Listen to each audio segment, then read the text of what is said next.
Channel को subscribe ज़रूर कर दें और साथ ही वीडियो को लाइक ज़रूर कर दें और हाँ, वीडियो के कमेंट बॉक्स में अपनी राय ज़रूर दें। तो चलिए बढ़ते हैं आज की एक और भूतिया डरावनी कहानी की ओर, जो कि NH-44 की है। दोस्तों, आज तक जब भी मैं नेशनल हाईवे 44 पर रात के अंधेरे में सफ़र करता हूँ तो पीछे देखने की मेरी हिम्मत तक नहीं होती, क्योंकि वो ढाबा, वो आखिरी ढाबा, उसकी याद आज भी मेरी रीढ़ की हड्डी में एक ठंडी सिरहन पैदा कर देती है। जी हाँ दोस्तों, ये बात आज से 3 साल पुरानी है, जब मैं और मेरा क्लीनर रमेश विशाखापट्टनम से माल लादकर दिल्ली की तरफ जा रहे थे। आधी रात गुजर चुकी थी। ट्रक के इंजन की घरघराहट के अलावा बस चारों तरफ सन्नाटा ही था। हाईवे पर दूर दूर तक कोई रोशनी तक नहीं थी, सिर्फ हमारी हेडलाइट की रोशनी ही थोड़ी दूर तक बिखरी हुई थी। सफर के दौरान हमें सख्त भूख भी लगी थी, इसलिए रमेश ने बोला, साहब सामने बाबू का ढाबा आने वाला है, वहाँ की चाय बहुत ही कमाल की होती है। उस वक्त लगभग 1:45 बजे का समय हो रहा था जब हमें दूर एक रोशनी दिखी थी। वहीं की कच्ची सड़क से थोड़ा हटकर एक पुराना सा टीन की छत वाला ढाबा था, जिस पर नाम लिखा था आखिरी पड़ाव। ये बड़ा ही अजीब नाम था, पर हमारी भूख के आगे उस समय सब जायज था। तभी हमने अपना ट्रक हाईवे के किनारे लगाया और अपनी भूख मिटाने के लिए चल पड़े उस ढाबे की ओर। जब हम ढाबे के पास पहुंचे तो वो ढाबा पूरा भरा हुआ था, क्योंकि वहां पर कम से कम 10 ट्रक खड़े थे। बड़े बड़े पुरानी मॉडल के ट्रक थे वो, जिन पर धूल की मोटी परत जमी थी। उस ढाबे के अंदर घुसते ही हमें गर्मा गर्म तंदूरी रोटी और दाल की खुशबू आई, पर पता नहीं क्यों वहां का माहौल बड़ा ही शांत था। सारे ड्राइवर चुपचाप अपनी अपनी थाली में देखते हुए खाना खा रहे थे। उन सभी को ऐसे शांति से चुपचाप से खाता देख हम सोचने लगे कि यहाँ पर इतनी शांति क्यों है। ना तो कोई आवाज है और ना ही तो कोई चहल पहल। खैर, हमने इस बात पर ज्यादा ध्यान नहीं दिया और हम ढाबे के एक कोने की बेंच पर जाकर बैठ गए। हमारे बैठते ही बाबू नाम का मालिक, मोटा सा आदमी था, वो हमारे पास आया और आते ही उसने बिना पूछे 2 चाय, 2 पराठे और एक दाल फ्राई का ऑर्डर ले लिया। तभी मैंने रमेश से पूछा, यार इतनी रात को इतनी ट्रक, कहाँ पर जा रहे होंगे ये सब? इस पर रमेश ने फुसफुसाकर कहा, पता नहीं साहब, इनके ट्रकों के नंबर भी मिट्टी से ढके हैं।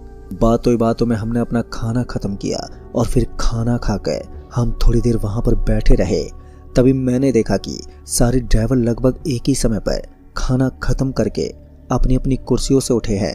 और सबसे हैरान की बात ये थी कि कोई भी ट्रक ड्राइवर जिन्होंने अभी अभी खाना खाया था, वो ढाबे के मालिक से ना ही तो कोई हिसाब कर रहे थे और ना ही कोई पैसे दे रहा था। यानी कि वे सभी के सभी बस दबे पैरों से बाहर निकल गए, जैसे उन सभी को वहां से जाने की जल्दी हो। और जब हमने ढाबे के मालिक की ओर देखा तो हमने पाया कि बाबू ढाबे वाला वहीं कोने में बैठा बीड़ी पी रहा था। तो मैंने उसके पास जाकर उससे पूछ ही लिया, बाबूजी ये सब कहाँ पर जा रहे हैं, वो भी इतनी रात को? मेरे इतना कहते उस बाबू ढाबे वाले ने मेरी ओर देखा तो मैं पीछे हट गया, क्योंकि उसकी आंखें लाल सुर्ख थी। और तभी उसने हल्के से मुस्कुराकर बोला, अरे बेटा, ये सब अपनी मंजिल की तरफ जा रहे हैं, इन्हें बहुत दूर जाना है। इस पर मैंने बोला कि हाँ, पर किसी ने आपकी पेमेंट नहीं की। अब ये सुनते ही बाबू ढाबे वाले ने एक लंबी सांस ली और हवा में बीड़ी का धुआं छोड़ते हुए बोला, ये सब हिसाब बराबर करके जाते हैं, इन्हें मालूम है अब यहाँ वापस नहीं आना है। अभी उस ढाबे वाले ने इतना ही कहा था कि तभी एक ठंडी हवा का झोंका आया और अचानक से मुझे ठंड लगने लगी। और जब मैंने ढाबे में लगी पुरानी घड़ी की ओर देखा तो उस वक्त ठीक 2:33 हो रहे थे। और समय की नज़ाकत को समझते हुए हम वहां से बाहर निकले और जब सामने देखा तो सारे के सारे ट्रक जो 10 मिनट पहले यहाँ पर खड़े हुए थे, वो सब अब चलने लगे थे। लेकिन यहाँ भी अब और हैरान की बात थी कि उन सभी ट्रक के इंजन की कोई आवाज़ ही नहीं आ रही थी।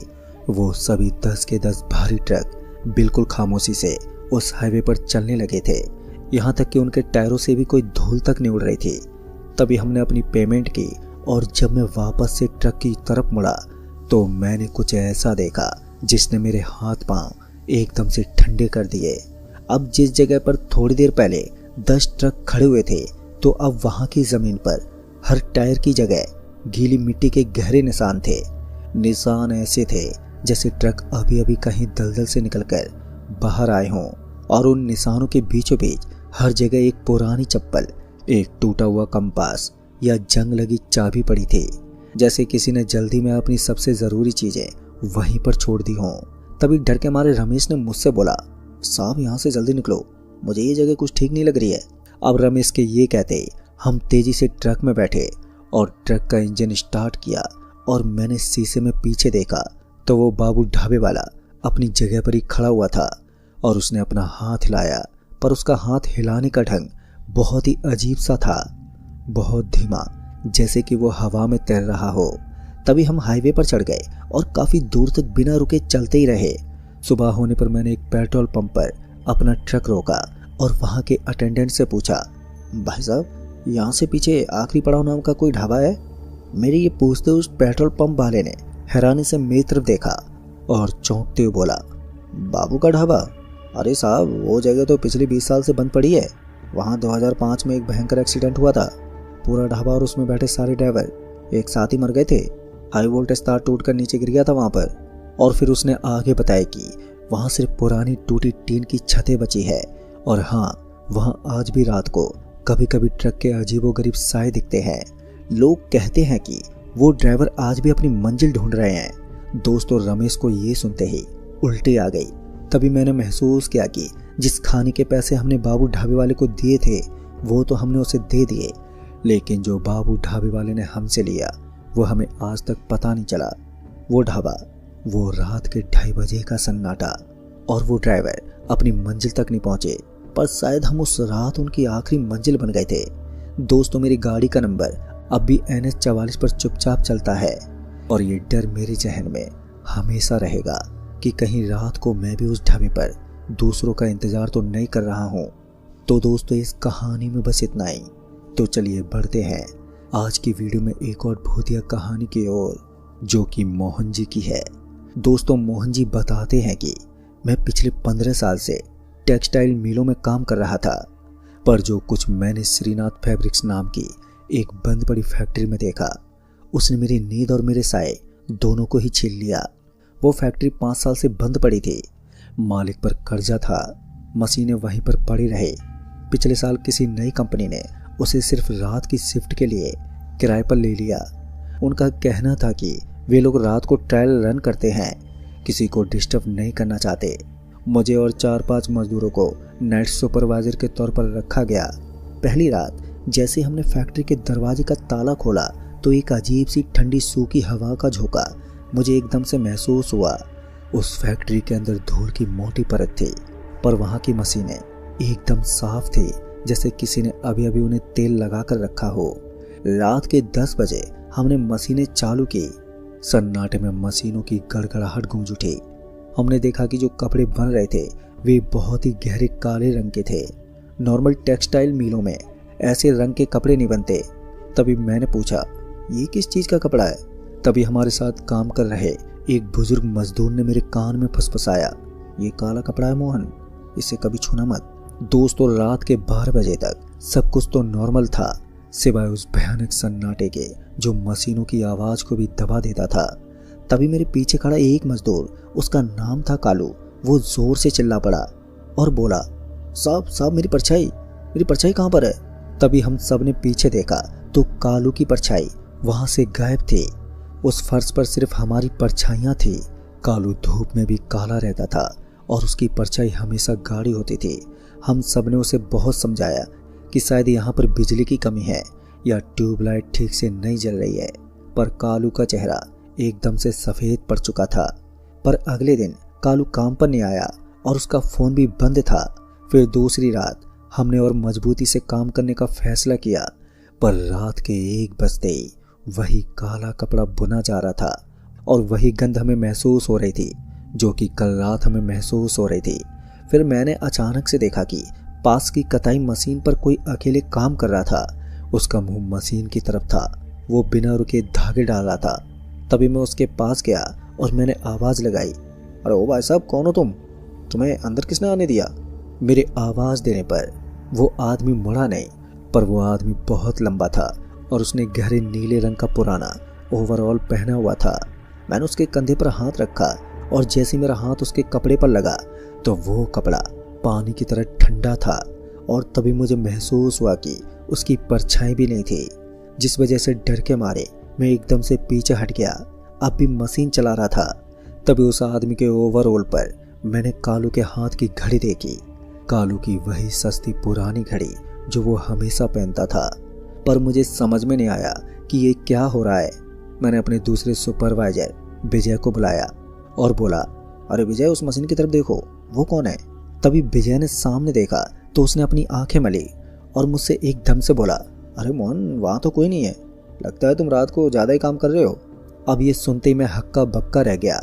उस आदमी की परछाई भी नहीं थी और अब वो मेरे अलावा किसी को देख भी नहीं रहा था। पर उस रात मैंने अकेले वहाँ पर काम किया। फिर मैंने ध्यान से देखा तो रात के 3 बजे जब मशीनों की आवाज़ सबसे तेज हो जाती थी तो जो काला कपड़ा बन रहा था उसकी सतह पर मुझे चेहरे दिखाई देने लगे थे। साथ ही कालू का भी चेहरा था और कुछ और भी धुंधले चेहरे थे। वो सब बहुत ही दर्द में थे। फिर सुबह 5 बजे जब हम बाहर निकले तो विजय अचानक ही रुक गया और मुझसे एकदम से बोला, अरे मोहन, मेरी परछाई ये इतनी हल्की क्यों है? विजय की परछाई जमीन पर थी पर वो बहुत ही कमजोर दिख रही थी, जैसे धूप बहुत कम हो। और तभी हमने फैक्ट्री के बाहर पुरानी लकड़ी की चौकी पर विजय का नया लाइटर पड़ा हुआ देखा। वही लाइटर जो वो हमेशा इस्तेमाल करता था। पर विजय उस दिन के बाद कभी भी पूरी तरह से खुश नहीं रहा। वो गुमसुम सा रहता था। उसकी आवाज़ दब गई थी, जैसे उसका कुछ ज़रूरी हिस्सा फैक्ट्री के अंदर ही छूट गया हो। फिर मैंने उस फैक्ट्री में काम करना ही छोड़ दिया। पर कुछ महीने पहले मुझे इस फैक्ट्री के मालिक बाबूलाल का बेटा मिला। उसने मुझे वो भयानक सच बताया जिसे सुनकर मैं हैरान रह गया। बाबूलाल दिवालिया हो गया था पर उसने फैक्ट्री के अंतिम मशीन, उसने पुरानी कताई मशीन को बेचने से मना कर दिया था। उसने कहा था कि ये मशीन चलाने वाले से कुछ लेती है। उसके बेटे ने बताया कि बाबूजी ने काला जादू किया था फैक्ट्री को फिर से चलाने के लिए। उन्होंने किसी तांत्रिक से सौदेबाजी की थी। सौदा ये था कि जितनी देर मशीन चलेगी वो उस काम करने वाले की पहचान छीन लेगी। हर शिफ्ट में एक मजदूर की परछाई या आत्मविश्वास हमेशा के लिए काले कपड़े में बुन दिया जाएगा। अब मुझे ये समझ में आ गया कि उस काले कपड़े में बुने हुए चेहरे, वो अजीब लंबी आकृति और कालू की घड़ी, वो कपड़ा उनकी आत्माओं से बुना जा रहा था। दोस्तों, मैं आज भी रात को बाहर नहीं निकलता हूँ क्योंकि मुझे डर है कि कहीं मेरा साया मुझे छोड़कर ना चला जाए। कल रात जब मैं सड़क पर चल रहा था तो मैंने अपनी परछाई को दीवार पर देखा। वो पहले से भी पतली लग रही थी और मुझे ऐसा लगा जैसे फैक्ट्री की मशीनों की खड़खड़ाहट अब भी मेरे कानों के अंदर बज रही हो। और मुझे मालूम है कि वो मशीनें अब भी चल रही हैं और अब मैं उनका अगला ट्रायल रन हूँ। तो दोस्तों, ये थी मेरी आप बीती कहानी। आपको पसंद आई हो तो वीडियो को लाइक, शेयर, कमेंट ज़रूर कर दें। तो मैं जल्दी मिलूँगा ऐसी एक और डरावनी भूतिया घटना के साथ। तब तक के लिए बाय एंड टेक केयर।